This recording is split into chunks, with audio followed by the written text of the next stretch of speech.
far-fetched to the average person who hasn't heard this before, but this is nothing new.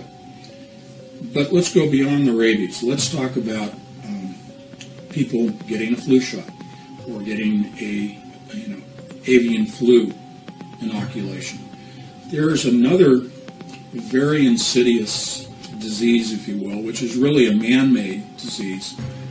It's a biological construct called MERS coronavirus out of the Middle East. It's the Middle East respiratory syndrome.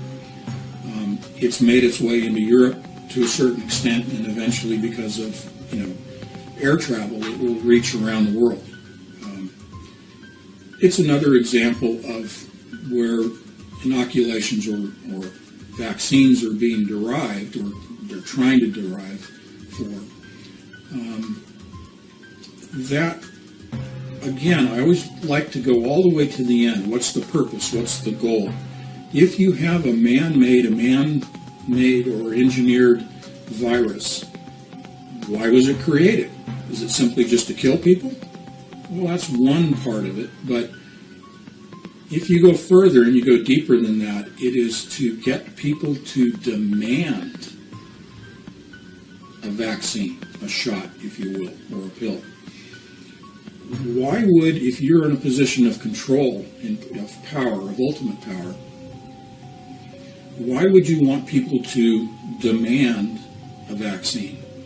Well, it's because something's in the vaccine that you want people to then have as a part of their body. Well, what is in the vaccine that you want everybody to have inside their body?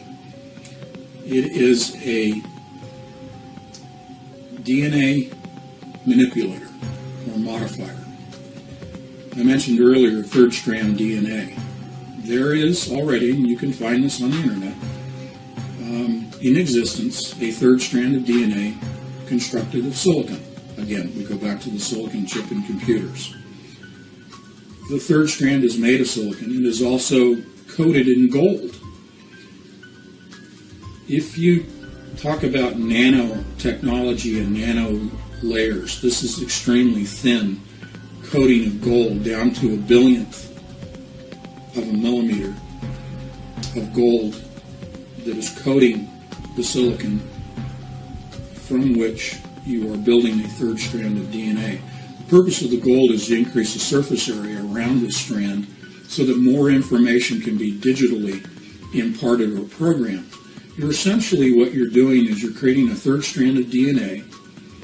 You are transferring that or imparting it into a person's body through a vaccine that person's demanding because they're afraid of contracting MERS coronavirus or avian flu or whatever it may be.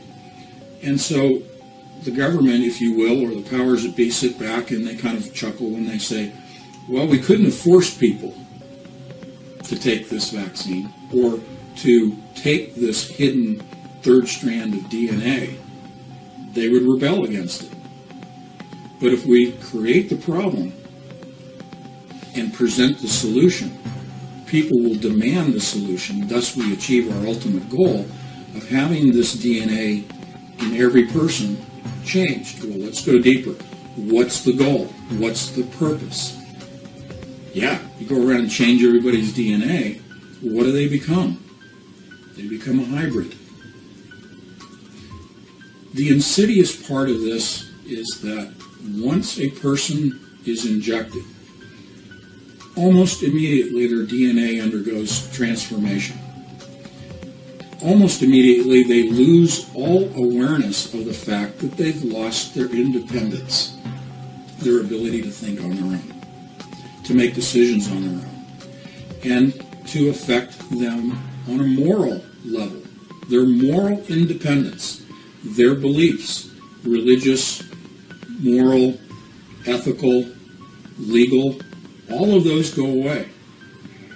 If you remove the independent thought and that awareness that you've lost your independence is gone, what then do the powers that be do with these new forms of humans, hybrids?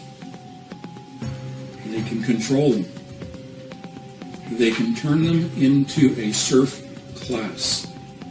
not S-U-R-F, not surfers, but S-E-R-F, a class of slaves to serve the elite, to serve the Ray Kurzweils of the world who want to achieve immortality, but they need to have labor to manufacture, develop all of the technologies.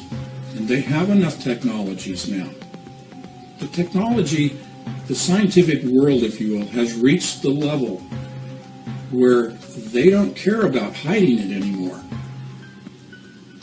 Their agenda is so far advanced, both politically, philosophically, their sense of morals, and technologically, that no longer are they worried about you and me as the serf class and the coming serf class. They're not worried about what we think. They're not worried about us rebelling. And in fact, we won't rebel, partly because right now we've been so dumbed down through a variety of mechanisms. But once people demand the virus and they truly are dumbed down to where they've lost that awareness that something's happened to me, now they can do what they want with us. They are achieving what I call the hive mentality, like a beehive. Worker bees, soldier bees, serving the queen. The queen, in my estimation, is this elite class that's in power, and it's not the politicians. Forget the politicians. This has nothing to do with Republicans, Democrats, Tea Party, Libertarians. It has nothing to do with political structure or classes. It has to do with a small group that is in control and has been in control since ancient.